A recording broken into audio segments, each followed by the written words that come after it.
over the last couple days, I realized, you know, I might be doing my subscribers, my viewers, a disservice by not just coming as I am.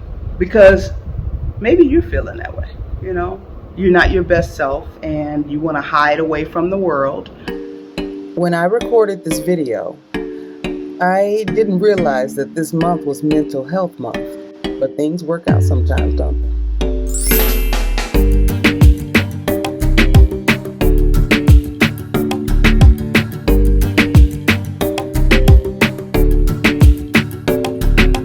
It's me, the N to the J to the B, and I am about to walk down to a coffee house nearby to do some work, and I want to take you with me. I want to show you some scenery, and I want to talk to you on the way there about something that has happened to me within the last 24 hours. It's good stuff. It's good. Okay, in one moment.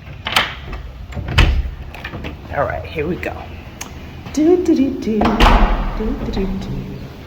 Here we go, here we go, here we go.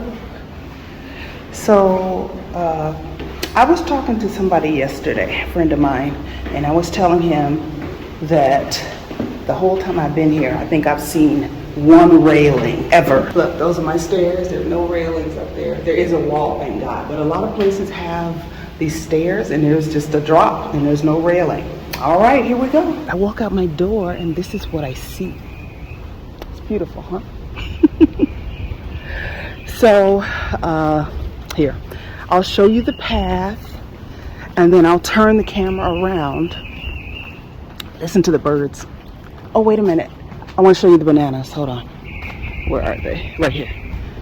Look at the bananas. Look at the bananas. Yes, honey. We up in the tropics. Yes. Okay, anyway. All right, so I will turn the camera around once we get past the gate, but I want you to see all this beautifulness. Look, just plants and trees all over the place. Look, papayas. That's a papaya tree up there. Let's zoom in there. See? Bougainvillea. I keep meaning to look these up because they're so pretty to me. I don't know what they are. Let's see, coconuts. Sometimes I see coconuts lying over here, so. Wait a minute, I don't know, that's not. There's so many different little alcoves and entrances. Okay, this is the coconuts, it's the palm tree. She beautiful, huh? Coconut. And sometimes they're just laying around on the ground, but not right now. One day I need to pick one up and see what's inside. I've never had a fresh, like raw coconut. Okay, so here we go. I don't know who's at the front gate. I only know we got a new team of people at the front gate, so I only know one of them. One of them asked me for money last week. I wasn't real thrilled with that. Okay. Aquí tenemos mi calle. Here we have my street. Nice, huh? It doesn't look anything like the photos and videos that I would always see of Mexico. Like, I would only see two things. I would see the really, really poor areas, or you know what, let me split this up, because in the US often the poor areas are the most crime ridden. Okay, what I'm finding in my limited experience, I'll stop and show you trees and plants that should be appreciated. In my limited experience here, it's not really, how do I put this? Just because an area is a poor area doesn't mean that it's dangerous, okay? Woo! It doesn't mean it's necessarily dangerous. I went to the doctor in a poor area last week, and I mean, it was clear when I got out of the cab. I was like, where am I? And it was clear that I wasn't really supposed to be there, and people were looking at me like, what's she doing here? You know, but it wasn't like, what's she doing here? Let's rob her. You know, it wasn't that sense. Whereas if you get dropped off in the wrong spot in the U.S., it feels a bit sinister. At least that's my experience. I would like to hear yours, and I don't just want to be limited and painting the whole country with a broad brush. All right, let's cross the street. We're gonna go past where Cree and I used to live. It's literally like a stone's throw away. Well, not literally, but pretty much figuratively a stone's throw away. Thank you. People actually wait for you to cross the street. I still make sure that they're gonna let me do that, but see, there's lots of new construction all around here. The city is growing. The culture is changing in a lot of ways. Look, snake plants galore. Look at them babies. Look at them. Are snake plants also called mother-in-law's tongue, or is that something else? Do you know? I looked it up and it's a yes. Also, this beautiful tree here.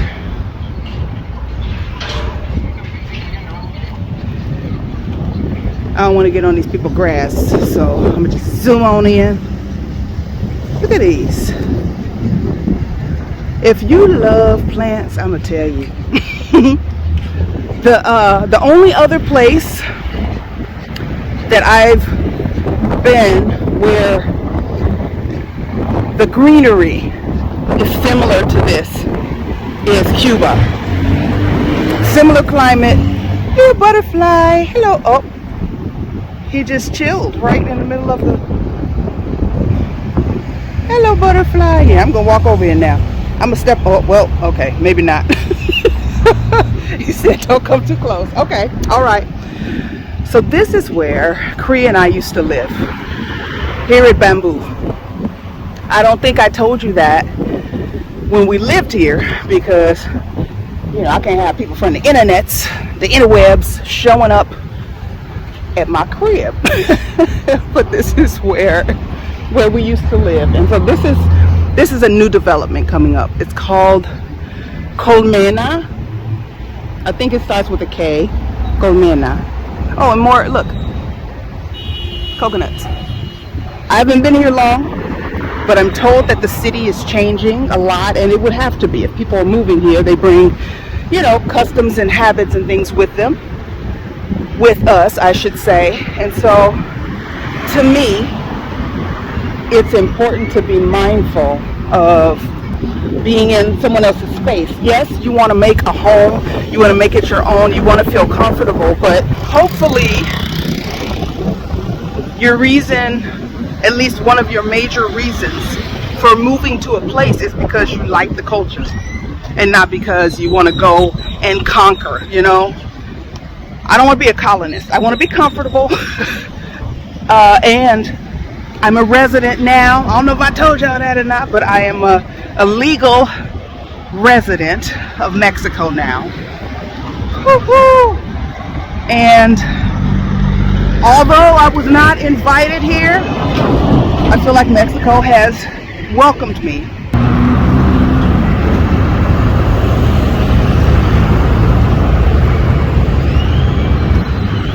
All right, I had to slow my roll before I got killed up out here. Maybe, man, this street is wild. I wish they would put like some little something here. Because one time I almost got mowed down. I thought I was out of the street. I was over here at the gas station. Somebody came swinging in there. Like, dude, they be wildin'. Anyway, that's the Go Mart. I like to go here. And what's crazy is it's a gas station, as you can see. And there's the convenience stores, the Go Mart. Ooh, hibiscus flowers. But they have the best freshly baked bread. It is so good. So a couple times a week I go and get me a what do you call a batard? I think it's called a batard. It's like a baguette basically, but I don't think it's called a baguette if it ain't French. Anyway, I am headed to do some work. What I really want to talk to you about, let's see, that's, I don't know if you can see that 7-Eleven is down the street. Let me see. I think I'm catching a little bit of it. Yeah, oh, there it is. There it is. That's brand new, like since I've been here. Thought I heard something hissing over here in the bushes. I don't walk near stuff like this at night. Even though it's safe, I'm still from Chicago. We ain't walking in no stuff like this. People smiling at me. Anyway, I wanted to talk to you because, y'all, I told you that I had gone off my ADHD medication and that I was working on weaning myself off of my anti-anxiety medication. That experiment failed is the most succinct way to put it. Nope. After I did that last drop down, yeah, I want to show you this. Hang on. I should probably just make this a separate video. I'm gonna talk to you about mental health coming up, but right now I just want you to see what's here. Okay? All right. Don't get mad at me, y'all. Sometimes you gotta pivot. So like, you'll see random street art. Let me see if there's anything around there. Not much. But yeah, you'll see murals just randomly, you know, here and there. And in the US, and my aunt can attest to this, my mom can too, because when they first got here, we went on a walk, and as soon as my aunt saw some graffiti on a wall, she stopped, like immediately stopped in her tracks and was like, that's the hood, that's the hood. And I'm like, this ain't the hood. I promise you, it's not. It might be the hood, but it ain't the same kind of hood. It's not dangerous. And in time, she came to realize and understand that. And I was the same way when I first started, you know, traveling and seeing things. I'd be like, oh, I ain't going over there. But it's not the same mentality. Now, I'm not hanging out in Tijuana, okay? I've never been. I don't want to go. This is not that. So don't be like Nicole told me to go walk to the hood in Tijuana. I ain't tell you nothing like that, all right? This is a completely different city. But this is our new 7-Eleven. And then there's a gelateria, a gelato or ice cream shop. I've never been there. Maybe today. But right now we're going to The Wolf Coffee. I like their drinks, I like their food, and they treat me nicely. All right, I'm gonna come back and talk to you about mental health. It's important.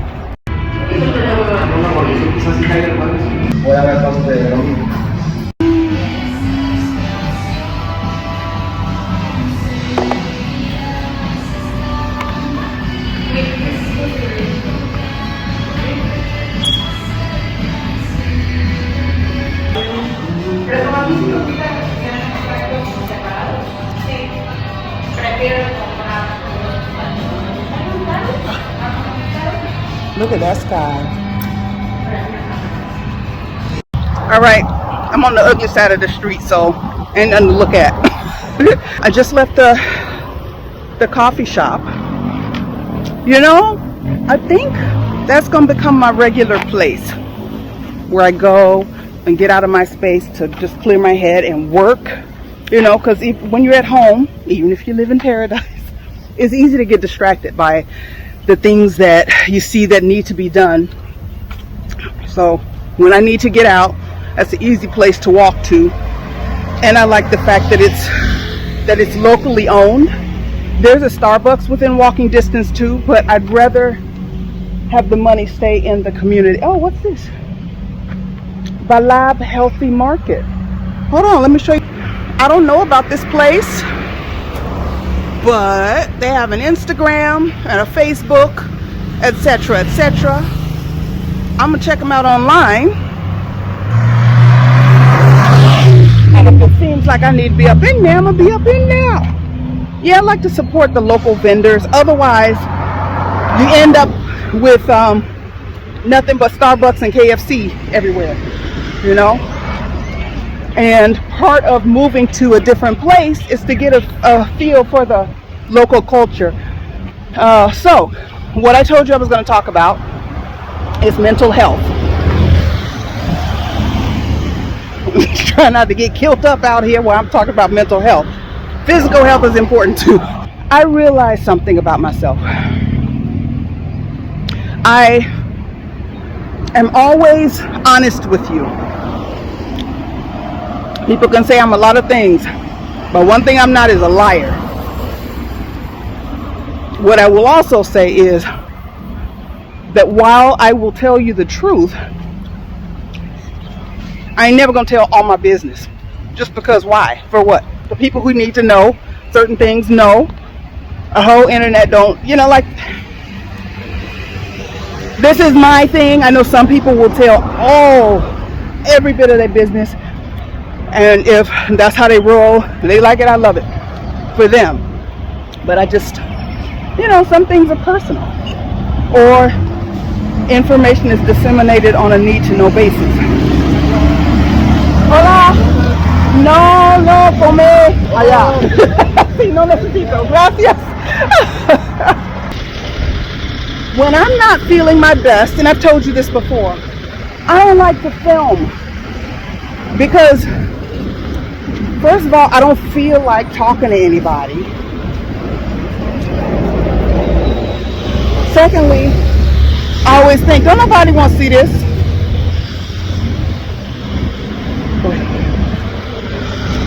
We ain't getting killed up talking to the phone. I always think, yeah, don't nobody want to see this. There's somebody who I used to follow on YouTube. She actually has a large following. And this ain't no shade. This is no shade at all. I'm not going to mention her name. You know, get in where you fit in and get it how you live. But she was pitiful. Every time I watched her, it was about how somebody done her wrong, you know, that time somebody mistreated me, and there was never any like uplift. And not everything is for everybody, and that just wasn't for me, because it was just a whole bunch of doom and gloom with no redeeming qualities at the end. And I've been more careful lately about what I feed my head. More on that later. That ain't what this is about. With regard to mental health, sometimes you don't know, in general, mental health, physical health, how bad off you are until you feel better. Y'all know I was coming off of my anti-anxiety medication, and that I stopped my ADHD medicine some time ago.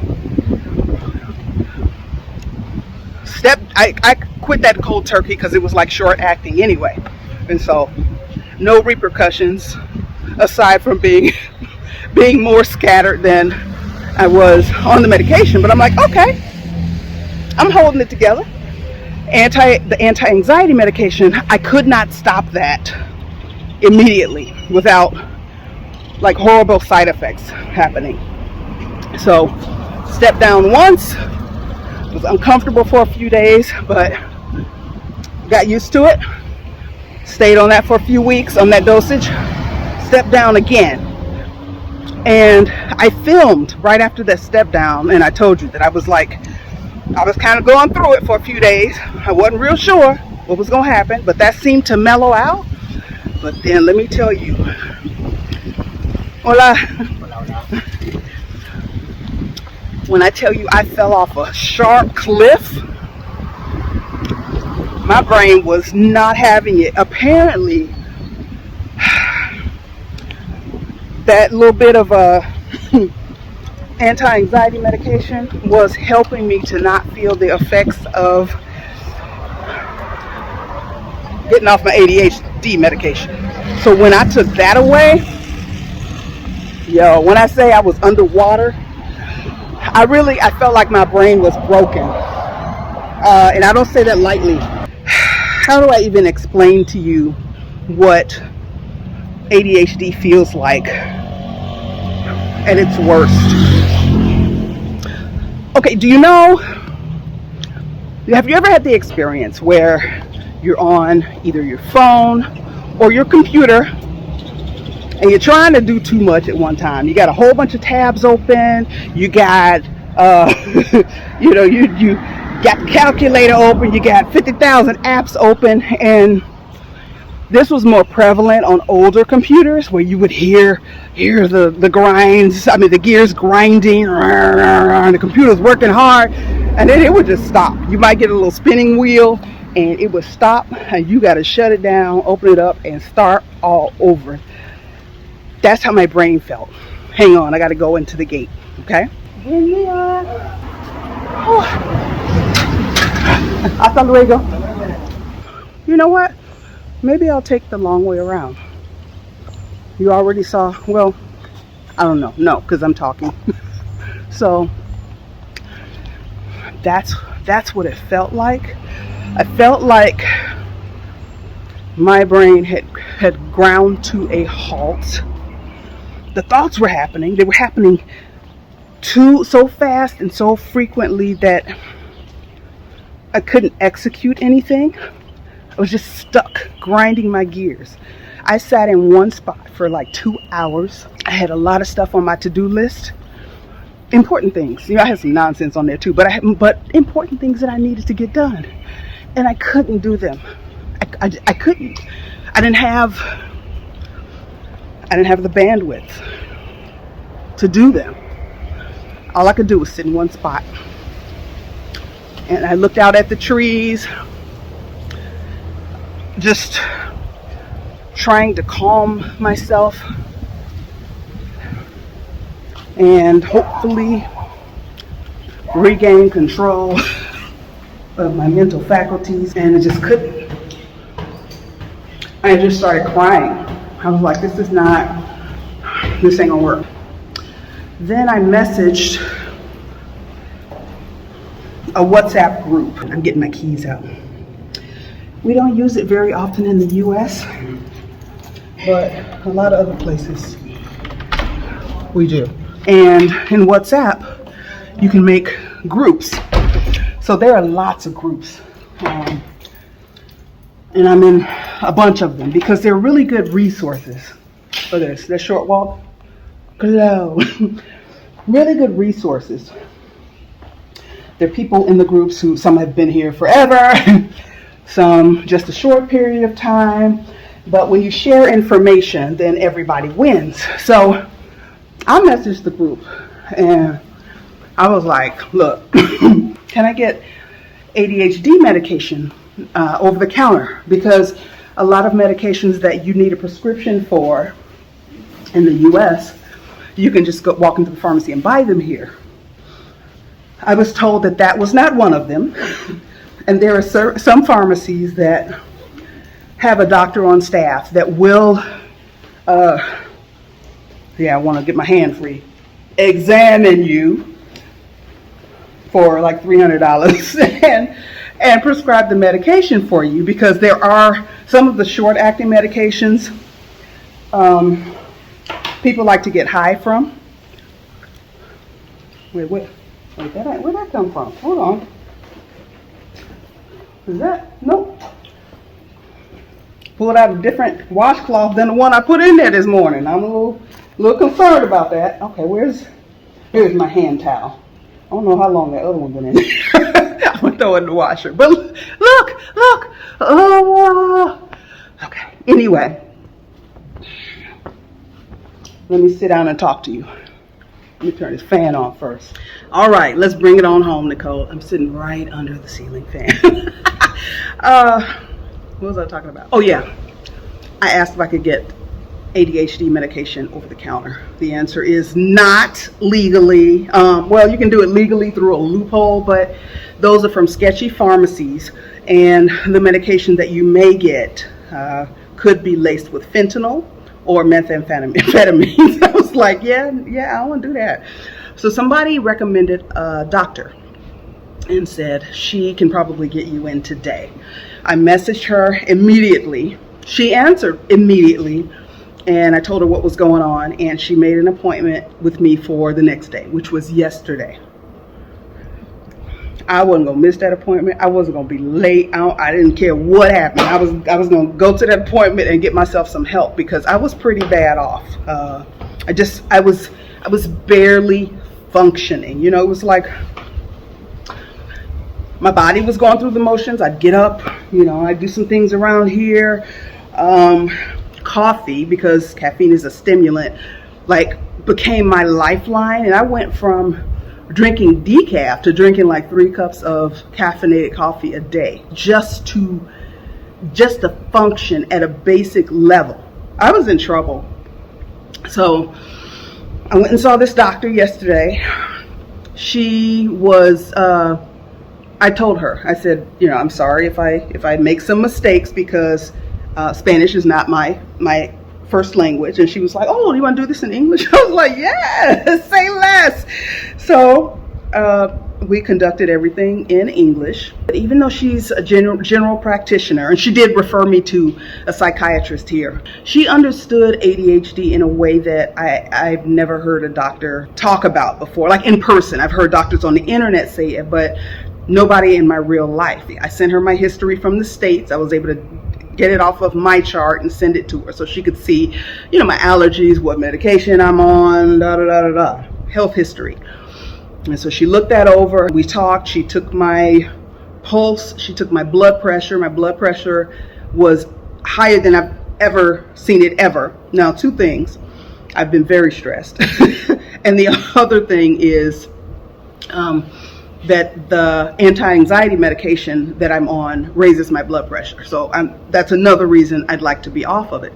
But she mentioned, she said, you know, as you know, because you've been taking these medicines off and on for a while now, it's tough to get the dosage right. She said, and this is not my area of expertise. And usually when I see people with ADHD, they are children. I'm not an expert in treating adults with ADHD. So I'm going to prescribe this medication, but I want you to go see this other doctor.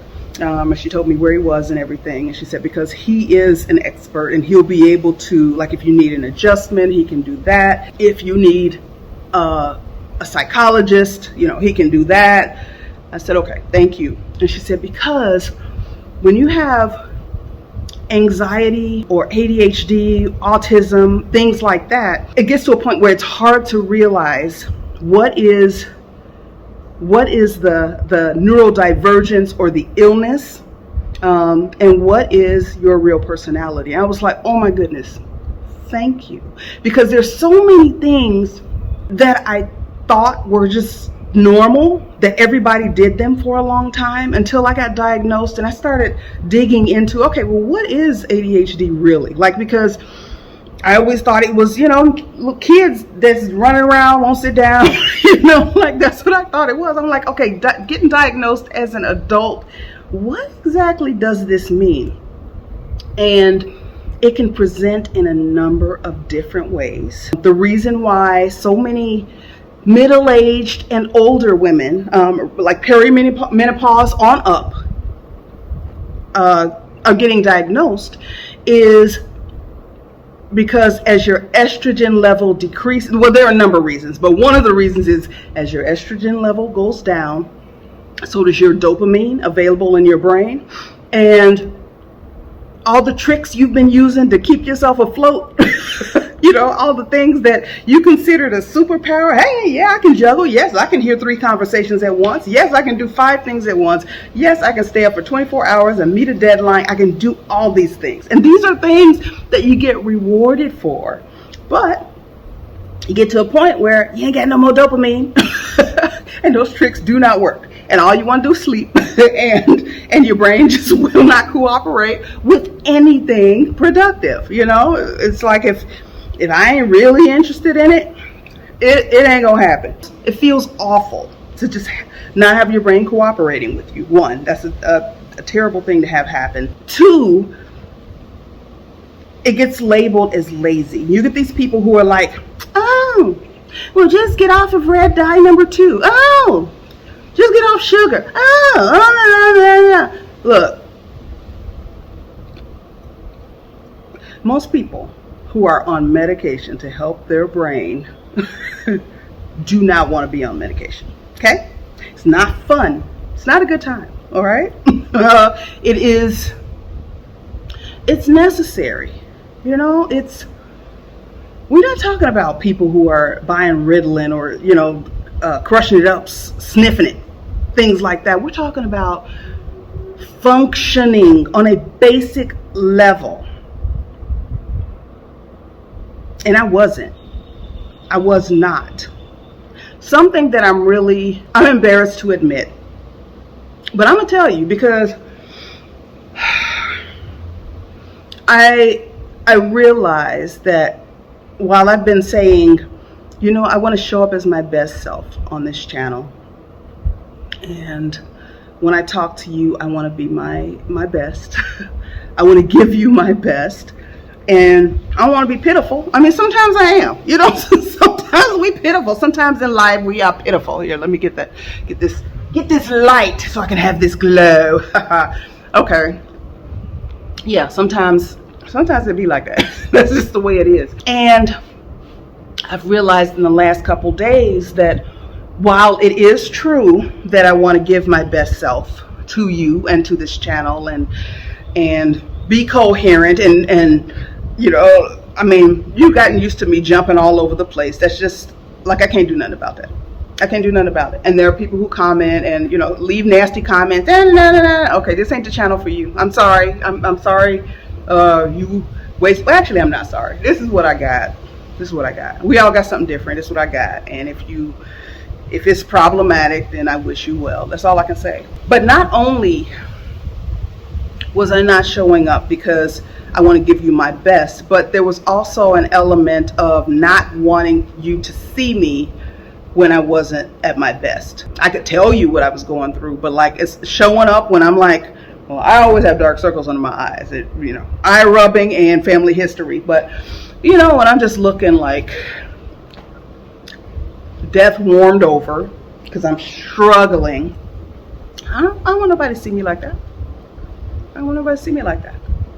And over the last couple days, I realized, I might be doing my subscribers, my viewers, a disservice by not just coming as I am.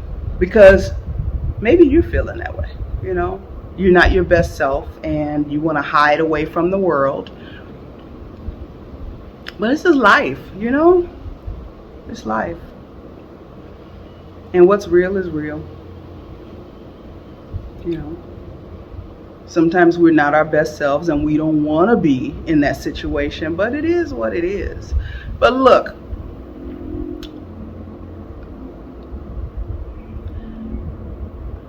I feel a little emotional about this because I've realized a lot in a very short period of time.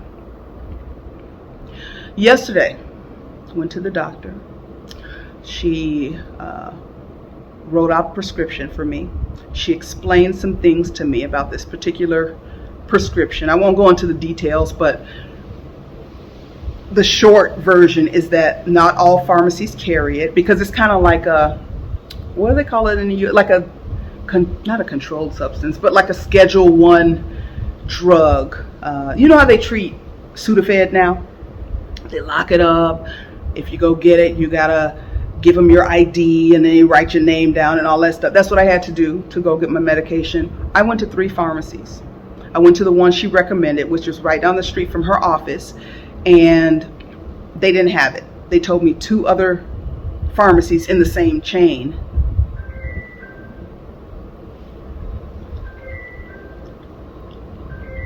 Hang on. Okay, I gotta finish this video before I respond to that. But I went to the second place and they said, oh no, we don't have it available. I was like, the other pharmacy told me you have it. She was like, no, I'm sorry, we don't. At that point, I had walked, felt like I walked like 10 country miles from one pharmacy to the other. So I went and had lunch, and then I walked to the other one just because I didn't want to be taking taxis all over the place. So I did a whole lot of walking yesterday. I went to the third one, and thank God they had it. So the doctor's visit was 500 pesos, and the medication was 850 pesos. So that's 1350. I'm putting it on the screen. I'll tell you how much it was in US dollars. Look, I walked out the pharmacy with the box that my medicine was in and a bottle of fizzy water. There was a cab going down the street. He honked and I waved my hand like, yes, I need a taxi back home. He pulled over. I got in the taxi. I took my medication immediately. Now here's the tripped out thing. Usually before I take anything any doctor gives me, I research it first. I was like, I don't care what's in this box. I don't care. This could be, I don't care. Which is not a good practice. I do not recommend it. But I was taking what was in that box because I needed help. I needed help. And there's no shame in that. There is no, I mean, you know, arm broke, leg broke, you got a rash, whatever ain't working right, you know, you find something to help yourself. And once you've done all the home remedies, you know, taped your arm back on, put some of granny salve on it, some ointment, a back plaster, you remember those things, you know, all this stuff. If it's not working, like, go get yourself some professional medical help. And that's what I did. And because you know, meditating, praying, eating celery, you know, just all these things. I had some CBD oil, couldn't get the dosage right, like, just, I'm done, let me go talk to a professional. Took that medicine as soon as I got in the cab, did not know what it was, did not care. It was just like, okay, whatever this is, if I'm about to be hooked on crack, which I know is really not laughing matter because there may be somebody watching me who has been hooked on crack, but at that point in time, I didn't care. I did not care. That made me realize that you can get into states of mind where you're like, I just need to feel better. Like, I don't forget what all y'all saying. I need some help and I need to feel better, and this thing right now is making me feel better, whatever it is, you know. And it's different for everybody. It could be drinking, it could be illegal drugs, it could be legal drugs, it could be shopping, it could be eating, it could be exercise, like whatever it is. I need to feel better right now.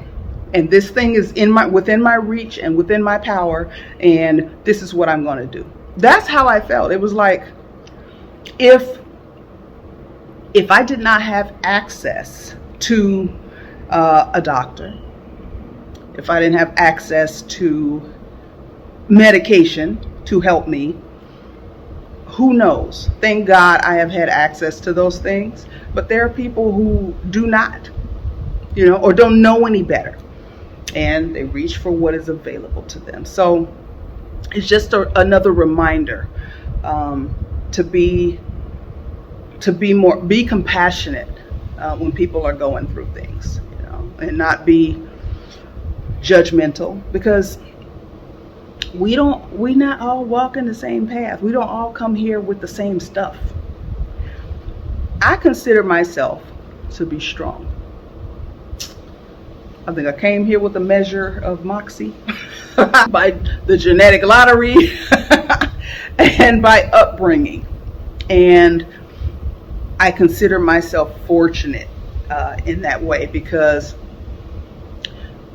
the world and people in it can beat you down, you know. People can only operate at their level of understanding, and there's some people out here who are doing some real harm to other folks. And thankfully, I have been able to withstand some of the things that have been done. to me. And I've avoided a lot of things because I see you coming and you destroying everything in your path. Hey, hey, I'm out. In my younger years, when people who were problematic, I'll put it that way, were in my life, I didn't start fights, but you weren't just gonna come over here messing with me, you know. I threaten you real quick with the back of my hand. But as I've gotten older and I've realized how important peace is to me,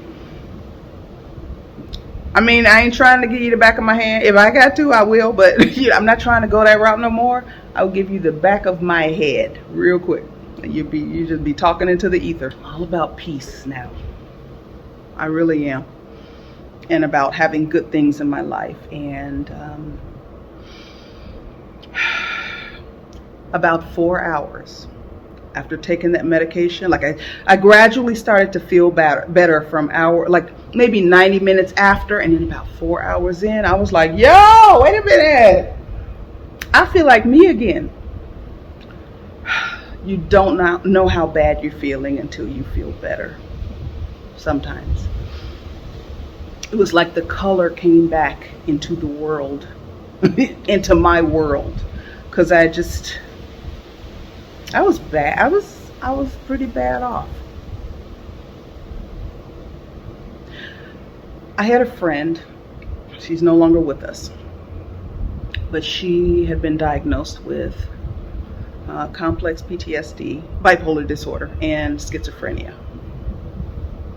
We were friends for about 2 decades until she died. But when she was lucid and she wasn't sick, she was wonderful, really funny, smart, capable woman. When she was sick, completely different person, completely. And she wasn't that way because she wanted to be. She didn't like being on the drugs because, you know, they didn't make her feel like her. But off the drugs, when she started feeling bad, she would self-medicate.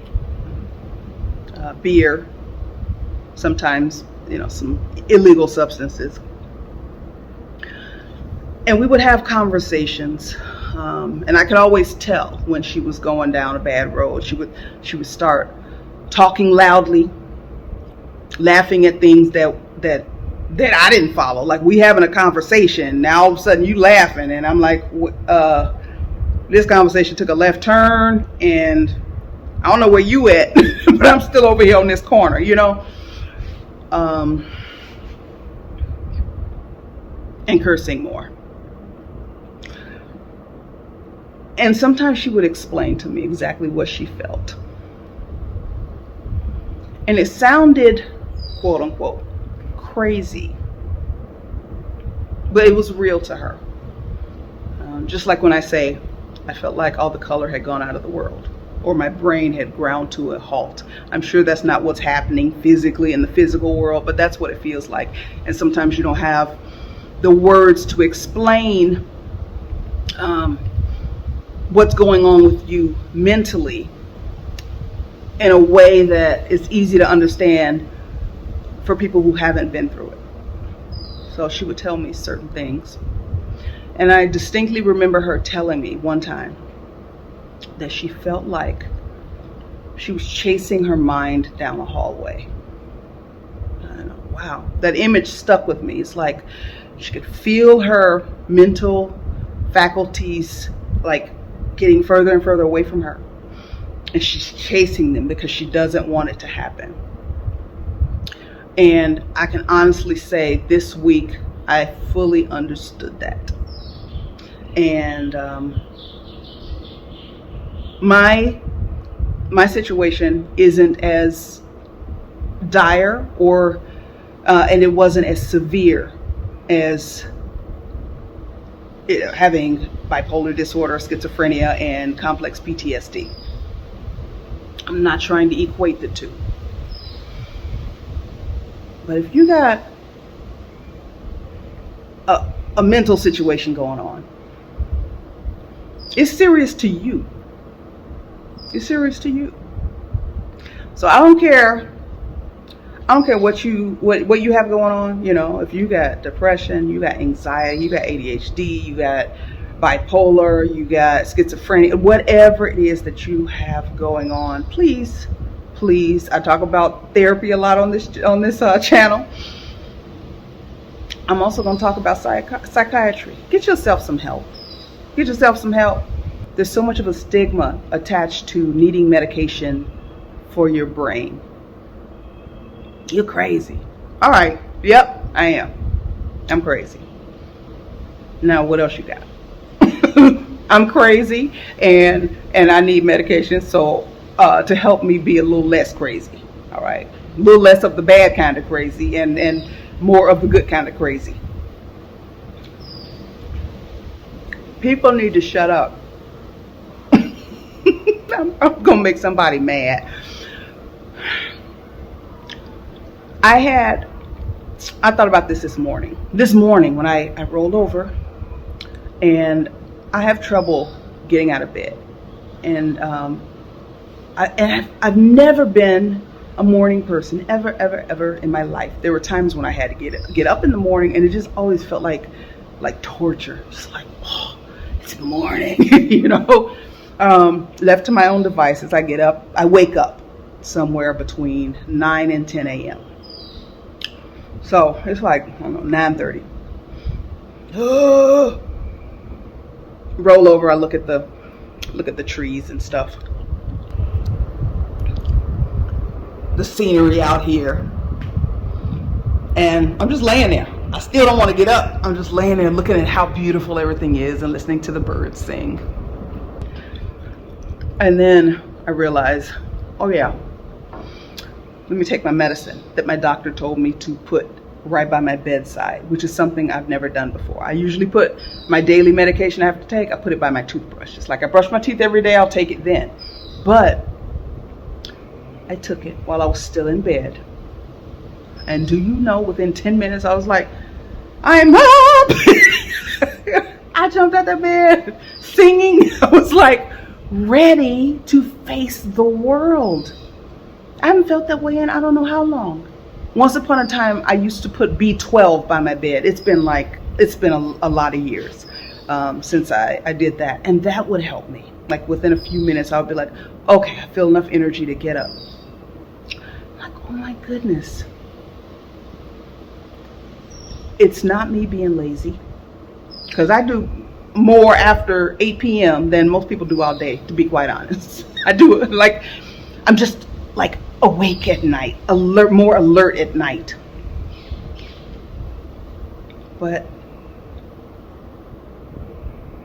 I don't like, I guess because of the stigma and because I want to be able to do certain things on my own, you know. But if somebody had one leg, or, you know, one good leg, and they say, I need this prosthesis to help me run a marathon. You're not mad at them. You're like, hey, all right, go you. Well, if my brain ain't cooperating, and this drug is my prosthesis for my brain, go me, right? And go you. If you need help, get the help you need. So this has turned out to be a very long video. I don't know. Once I put it all together, we'll see how long it is. But I'm just going to leave it all together as one. So you can watch it. But I'm so much better. I am so much better. I have to film a separate video and tell you what's been going on in my condo. You can see that it's still not completely finished. I can't stand that cord hanging under the TV. But I had a very good meeting, 2 very good meetings this week, and we're on our way. Like, things are looking up all the way around. But I tell you what, getting your mental health together is half the battle. So do that, please. Do that. Talk to me in the comments. Let me know how you're feeling. Let me know your thoughts. With one exception, please, please, please do not tell me to meditate. I do it already. Don't tell me to pray. I do it already. Don't tell me, please don't give me medical advice on how to manage my mental conditions or anybody else's. Please don't do that. Anything else? I'm here for it. I'll see you real soon and I'll let you know what's going on in here. Okay? Mwah.